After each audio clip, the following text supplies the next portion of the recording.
Comment créer une présentation avec Google Slide.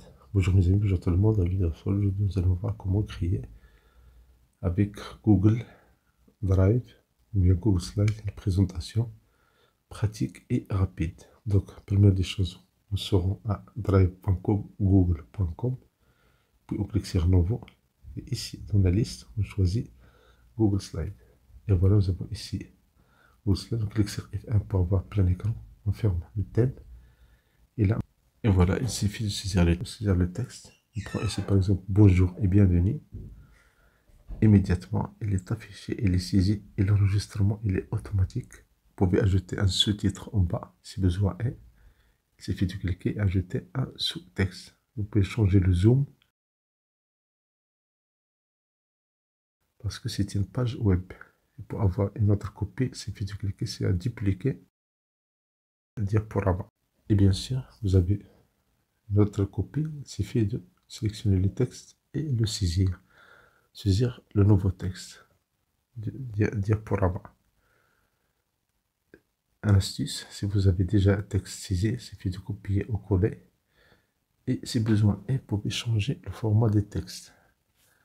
On fait ici juste un exemple simple, mais je crois que c'est efficace si vous avez compris le sens. Parce que pour l'apprentissage, il ne suffit pas de consommer passivement comme ça. Il faut pratiquer, pratiquer, pratiquer. Ne dites jamais que vous avez compris quelque chose que vous avez appris sans la pratique. La pratique, c'est elle qui permet d'avancer. Voilà, ici, la zone de texte, il suffit de cliquer sur la zone de texte. Et ici, vous pouvez saisir un autre texte, vous pouvez le déplacer et le mettre où vous voulez. Un clic droit, dupliquer diagramme. Et voilà, on prend ici la même chose, on sélectionne le texte et on saisit l'autre texte. Texte de troisième diagramme. Bien sûr, en attendant, si vous remarquez en haut, vous avez plusieurs mises en forme que vous pouvez utiliser avec le texte.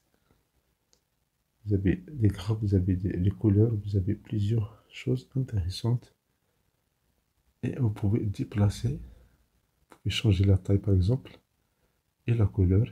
Si vous cliquez en haut sur la couleur de remplissage, vous avez plusieurs choix. Si je prends par exemple le rouge, mais attention, je dois changer la couleur de la police d'écriture. Vous pouvez changer le thème, font pour les écritures. Et vous cliquez ici sur la couleur. Et vous cliquez sur ce plus pour changer la couleur de la police d'écriture. Vous choisissez la couleur blanche. Et voilà le résultat ici. Vous pouvez déplacer cette zone ou bien ce texte-là. Et vous voyez ici, nous avons 4 diapos. Pour ajouter un autre diapo, faire clic droit et dupliquer le diagramme.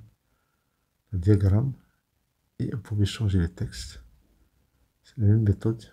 Sélectionne l'ancien texte, on le change avec le nouveau. On prend ici step by step, ça veut dire pas à pas. Lorsque vous apprenez quelque chose, n'essayez pas de faire ça d'un seul coup, mais étape par étape. Mais la consistance et la continuité, c'est elle qui est plus intéressante. On peut changer la couleur de remplissage. On prend ici par exemple la couleur bleue. Et voilà, vous avez ce produit-là. Il suffit de cliquer sur diaporama et vous pouvez le lire. Vous pouvez le partager. Et tout ça en ligne. Et l'enregistrement, il est automatique. C'est ça l'avantage de ce produit-là. Et pour changer le titre, il suffit de cliquer de saisir. Par exemple, ici, Google Slide. Bien sûr, vous pouvez mettre projet 1, projet 2, projet 3, leçon 1, leçon 2, selon votre besoin. Pour avoir une copie, c'est cliquer sur Fichier et ici, télécharger. Et dans télécharger, vous avez plusieurs formats.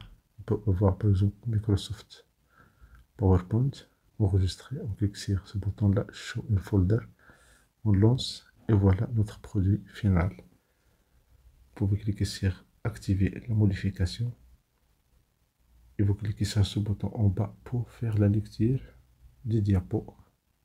Et voilà, on a réussi à créer ce diapo-là. Vous avez une autre option, vous pouvez télécharger juste diapositive actuelle.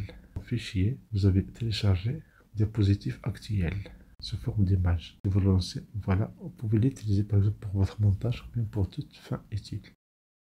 Si on fait notre copie de cette présentation, on lance cette copie-là avec PowerPoint.